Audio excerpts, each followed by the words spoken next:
Welcome back to the Deep Dive. Today, based on everything you've shared with us, we're really digging into something foundational, English reading comprehension. If you're learning or you just want to, get information faster in English, this is for you. Absolutely. It's that shortcut to being genuinely well-informed. Yeah. Because, look, lots of people can read the words, right? Yeah. They recognize them. But getting the actual meaning, That's the tricky part. that's the goal. Understanding the message, the nuance, it's not just decoding, it's really absorbing it. Okay.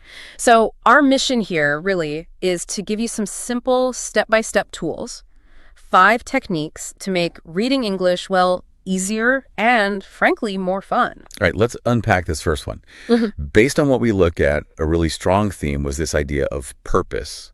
Always read with a purpose. So why? Why start there? Well, think about it. When you know why you're reading something, say, you want the main point of a news story, or maybe the specific steps and instructions your brain would dust, it focuses differently. Okay. It's like priming the pump. You're telling your brain what to look for. It shifts reading from just seeing words to actively searching for meaning. So it's about efficiency, too, not just wandering through the text. Exactly. It makes the whole process faster and way more effective. You're not just passively scanning, you're hunting for the info you need. That makes sense. Reading for meaning, not just words. Okay, so once you have that purpose, the next big thing seems to be getting the main idea, especially paragraph by paragraph. Yes, this is where real understanding starts to click into place, zeroing in on the core message. Right. But sometimes a paragraph feels like it has, several points. How do you pick just one main idea? That's a really good question. It happens. The trick is finding the dominant theme. What's the absolute central point the author is trying to make in that section? Okay. So here's a simple thing you can do. Read the paragraph, then pause, ask yourself, okay, what was that really about in just one sentence? Like a mini summary. Exactly. If you can state it simply, boom, you've got the main idea. If you're struggling, that's your signal. Signal 2. To slow down, reread it. Actively look for that main thread. This trains your brain, to pull out the important stuff. Builds knowledge efficiently. I like that. A quick check-in after each paragraph. Now, this next one, it feels a bit, wrong at first glance. Yeah. The advice is, don't worry about understanding every single word. Yes, it sounds counterintuitive, doesn't it? Especially if you're aiming for fluency. Right. You feel like you should know every word. But stopping constantly, pulling out the dictionary for every unfamiliar word, it completely kills your reading flow. Yeah, I can see that. You lose the rhythm. Totally. And worse, it can create this mental block, this feeling of, I can't understand anything unless I know everything, which just isn't true. So what's the alternative? Just skip them. Not exactly skip, but guess. Use the context. Train yourself to infer the meaning. Like, take the sentence, the boy was shivering because it was very cold. Even if you've never seen shivering before, the word cold gives you a massive clue. He's probably shaking. Right. You piece it together. Exactly. That's skill. Inferring from context. It's a total game changer for your reading speed and, honestly, your confidence. Okay, that makes a lot of sense. It's freeing, actually. But if we're not stopping for every word, how do we still learn new ones? Because vocabulary is important. I've heard about keeping a notebook. Yes, absolutely. Vocabulary is crucial. And a notebook or even a note on your phone is a great idea.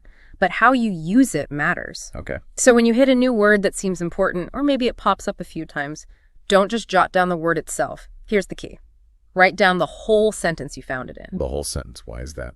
Because context is everything. It shows you how the word is actually used in real English. It's not just a definition, it's the word in action. So you learn its function, its common partners. Precisely. Its nuances, how it fits, that makes it stick in your memory way better than just a word and its definition. You learn its usage naturally. Got it.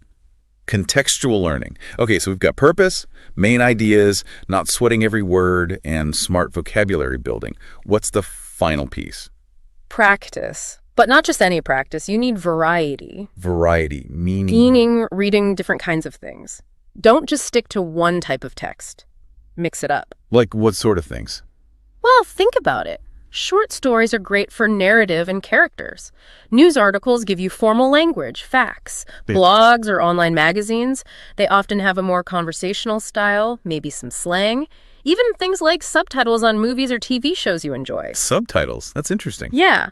It connects the spoken word with the written form, helps listening comprehension too. The point is, the more varied your reading diet, the stronger and more flexible your overall comprehension becomes. Like cross-training for your brain. Exactly like that. Yeah. Each type of text strengthens different comprehension muscles. Okay, this is great. So let's quickly recap those 5 key techniques for you, our listener. First, read with purpose. Know why you're reading. Crimes the brain. Second, nail the main idea of each paragraph. Summarize it in one sentence. Quick check. Third, and this is liberating, don't stop for every single word. Guess from the context. Keep the flow going. Yes. Fourth, build vocabulary smartly. Write down new words with the sentence that came in. Context is king. And finally, number 5, practice, practice, practice. But with lots of different types of texts. Short stories, news, blogs, subtitles. Mix it up. Absolutely. And if you really put these into practice consistently, we're confident reading English won't just get easier for you or faster. It'll be more enjoyable too. Much more enjoyable. It really does unlock this whole world of information, stories, ideas. You start to feel that, that joy of discovery. That's the goal, isn't it? Making it rewarding. So here's something to think about as we wrap up. We've talked a lot about reading English, but these principles, reading with purpose, finding the main idea, understanding context, practicing with variety, how universal are they? That's a deep question. Right. Think about it. How could applying these very same ideas help you unlock understanding in completely different areas? New subjects, different fields of knowledge, maybe even understanding situations in your own life. Purposeful reading, contextual understanding, applied everywhere. Exactly. How might these skills, sharpened right here with English reading, become tools for you to just keep learning and understanding more deeply, whatever you encounter? Something to mull over.